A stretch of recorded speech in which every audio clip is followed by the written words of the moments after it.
Au début du film, une jeune femme nous confie ses pensées. Elle a l'impression que le monde est recouvert d'un nuage noir qui empêche de vraiment comprendre ce qu'il est. Selon Iris, les gens errent sans but, comme perdus dans une vie sans sens.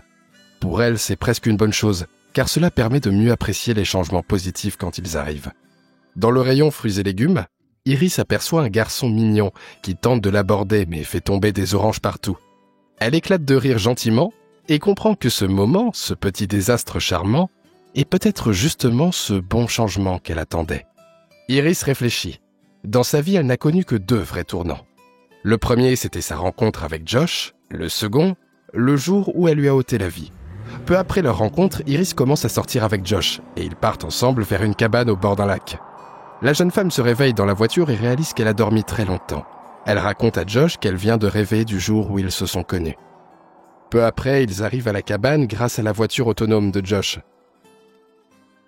Le jeune homme est choqué car Kat, qui les a invités, lui avait parlé d'un petit chalet discret. Iris, de son côté, est angoissée à l'idée de se ridiculiser devant les amis de Josh, qui ne l'aiment déjà pas beaucoup. Josh tente de la rassurer, puis sonne à la porte. Kat est ravie de voir Josh, même accompagné d'Iris, et les invite à entrer. En plus de l'hôtesse, il y a sur place Sergey, ainsi qu'un couple gay, Patrick et Ellie. En réalité, la cabane et toute la propriété autour appartiennent au riche Sergey.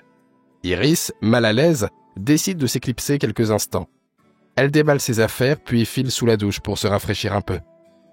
Iris essaie de reprendre contenance et descend rejoindre les autres pour le dîner. Patrick raconte une histoire touchante sur sa rencontre avec son compagnon, tandis que Sergey observe la jeune femme d'un regard insistant. Après le repas, Patrick discute avec Sergey de ses affaires, que ce dernier décrit lui-même comme douteuses. Pendant ce temps, Iris, assise sur le canapé, tente maladroitement de faire la conversation avec Kat. On apprend que Sergey est marié et que sa copine n'est là qu'à en faire valoir. Kat avoue qu'elle n'apprécie pas Iris, car à cause d'elle, elle se sent remplaçable. Iris rit nerveusement et avoue qu'elle ne comprend pas bien ce que Kat veut dire. Elle ajoute que Kat lui paraît très courageuse, alors qu'elle-même a toujours l'impression qu'une force invisible la freine. Pendant qu'elle parle, Kat la fixe avec insistance. Puis elle décide de s'amuser un peu et commence à danser ensemble. Iris remarque que Josh discute avec passion avec Kat, ce qui éveille en elle une pointe de jalousie. Elle l'entraîne à l'écart et après quelques danses, ils se retrouvent seuls. Alors qu'elle essaie de discuter avec lui, Josh, à moitié endormi, lui murmure simplement qu'il est temps d'aller dormir. Le matin, Iris propose à Josh d'aller se promener au bord du lac, comme il l'avait prévu la veille. Mais Josh, encore barbouillé par les cocktails de la veille, lui suggère d'y aller seul. Lorsqu'elle s'éloigne, Josh sort une étrange clé USB et la branche dans son téléphone. Pendant ce temps, Iris arrive près des transats et retire ses baskets. En fouillant dans sa poche, elle découvre un petit couteau qui lui a glissé discrètement, sans lui dire. Sa solitude est interrompue par l'apparition inattendue du businessman russe. Iris et Sergey échangent quelques mots en allemand et commentent la vue magnifique. Alors qu'elle s'apprête à partir, l'homme insiste pour qu'elle reste et discute encore un peu. Sergey lui demande de lui mettre de la crème solaire sur le dos et les épaules, affirmant qu'il ne peut pas le faire seul. Il commence alors à se montrer très insistant, malgré les refus répétés de la jeune femme. Pendant ce temps, les autres discutent dans le salon, quand soudain Iris surgit, couverte de marques rouges, un couteau à la main. Josh la saisit par les épaules et lui demande affolé ce qui s'est passé. Iris explique que Sergey refusait de s'arrêter. Elle l'a frappé avec une bouteille, il est tombé sur une pierre. En se réveillant, il est devenu furieux, l'a projeté au sol et a tenté de l'étrangler. Alors elle a sorti le couteau, n'ayant aucune autre option.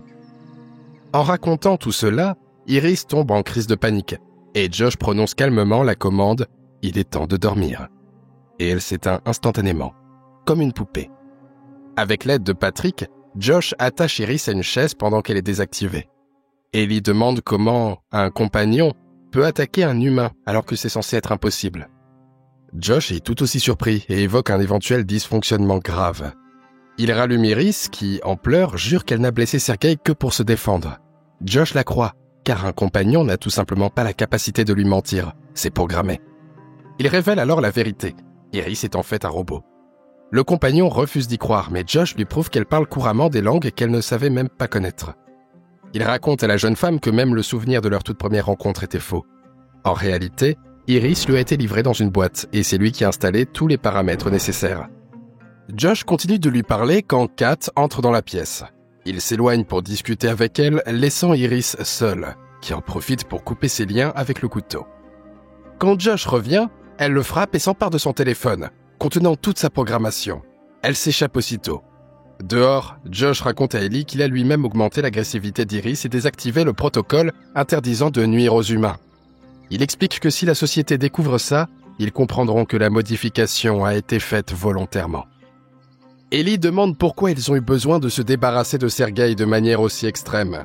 Josh explique d'abord que cet homme faisait du trafic d'êtres humains, d'armes et de substances interdites. Mais la véritable raison apparaît lorsque Kat ouvre le coffre-fort de Sergei.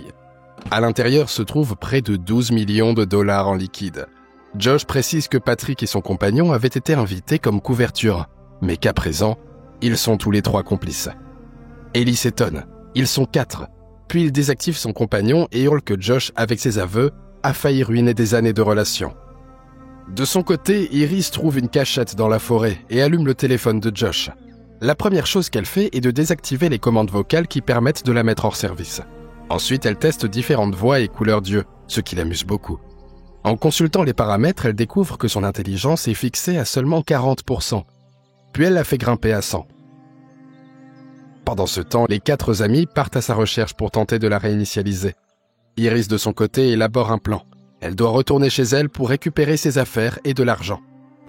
Iris comprend que dans ses vêtements couverts de sang, elle n'aura aucune chance d'arrêter une voiture et que marcher serait trop risqué, car Josh pourrait l'attendre chez elle avec une arme. Elle se rappelle alors qu'elle peut aussi contrôler la voiture de Josh depuis son téléphone. Elle décide qu'elle doit absolument retourner à la maison pour prendre le véhicule. Tandis qu'elle traverse la forêt, elle entend un bruit et se cache aussitôt. Ellie discute avec son compagnon qui lui confie qu'il a depuis longtemps compris qu'il était un robot. Le couple se déclare son amour, mais à ce moment-là, des notifications arrivent sur le téléphone volé par Iris. Ellie commence à s'approcher lentement du bruit, arme au poing. Iris surgit de sa cachette et parvient à éviter la balle. Ellie et son compagnon se lancent à sa poursuite dans la forêt. Ellie saute sur Iris et tous deux roulent ensemble au bas d'un petit talus. Il grimpe sur elle avec son arme, mais Iris parvient à le neutraliser. Elle réussit à fuir de justesse, mais Josh se met à son tour à sa poursuite. Iris se précipite vers la voiture et coince accidentellement les doigts de Josh dans la portière. Mais elle n'arrive pas à démarrer le véhicule, car il ne réagit qu'à la voix du garçon. Dans les paramètres, Iris parvient à modifier sa voix pour qu'elle imite parfaitement celle de Josh. La voiture démarre et se met en route en mode pilote automatique. Josh réussit à lancer le protocole contre le vol du véhicule, ce qui provoque l'arrêt de la voiture et le verrouillage automatique de toutes les portes. Il appelle ensuite Iris pour tenter de la convaincre de revenir. Josh veut faire porter toute la responsabilité sur Patrick afin de pouvoir vivre heureux avec elle. Mais Iris refuse, en expliquant qu'après tout ce qui s'est passé, leur relation ne peut plus avoir d'avenir. Josh comprend qu'il ne pourra pas s'en sortir sans l'aide d'un autre robot. Mais Patrick n'obéit pas, car il est uniquement lié à Ellie. Josh le redémarre de force et lui donne l'ordre de retrouver son compagnon et de récupérer le téléphone. De son côté, Iris sort de la voiture et voit un policier s'approcher. Grâce aux paramètres, elle change aussitôt sa langue en allemand. L'agent repère un couteau dans la voiture et décide de l'arrêter. Il ne remarque pas que Patrick approche lentement par derrière. Le robot neutralise le policier, puis utilise le téléphone pour désactiver Iris. Patrick élimine aussi la copine de Josh au moment où elle essaie de fuir. Pendant le dîner, Josh rallume Iris. Quand le compagnon commence à l'humilier, Josh abaisse immédiatement son niveau d'intelligence à 0, puis lui ordonne de garder sa main au-dessus du feu. Ensuite, il décroche un appel de la société qui fabrique les robots. Ses représentants arrivent dans une demi-heure. Josh donne alors un ordre à Iris. Elle doit se tirer dessus. Iris répond non, mais ne peut pas empêcher l'action. Les techniciens de la société viennent pour l'emporter et annoncent qu'elle contient un centre de données dans le ventre. Une fois en laboratoire, cette mémoire sera extraite et analysée afin d'éviter toute tentative de fraude. Josh est bouleversé, mais on lui rappelle que cette clause était bien dans le contrat utilisateur. Sid et Teddy sont convaincus que Josh a modifié le code lui-même, ce qui lui vaudra des sanctions sévères. Après cette annonce, les 2 techniciens montent dans la voiture pour partir. Patrick bloque soudain le passage du véhicule et Sid comprend alors que lui aussi est un robot. Patrick tue l'homme sur place avec une arme à feu. Teddy parvient à s'échapper et s'enfuit en courant dans la forêt. Pendant ce temps, la réinitialisation d'Iris touche à sa fin. Teddy essaie de fuir, mais Patrick le rattrape et tente de l'étrangler. Iris lui rappelle l'amour qu'il portait à Ellie, ce qui pousse Patrick à s'éteindre lui-même à l'aide d'un choc électrique. Teddy aide ensuite le compagnon à reprendre le contrôle total de lui-même. Mais Iris reste incapable de tuer Josh, car elle ressent encore de l'amour pour lui. Josh en profite pour l'attaquer. Il la plaque au sol, pointe une arme vers son ventre avec l'intention d'effacer tous les souvenirs et de fuir. Iris réussit à se défendre avec un tire-bouchon électrique. Elle récupère l'argent et prend la fuite. Sur la route, elle croise une autre androïde et lui fait signe de la main métallique. Et c'est ainsi que le film se termine. Merci à tous d'avoir regardé cette vidéo jusqu'au bout. Laissez un like si elle vous a plu. Écrivez en commentaire ce que vous pensez de ce film. Et on se retrouve très bientôt pour une nouvelle vidéo.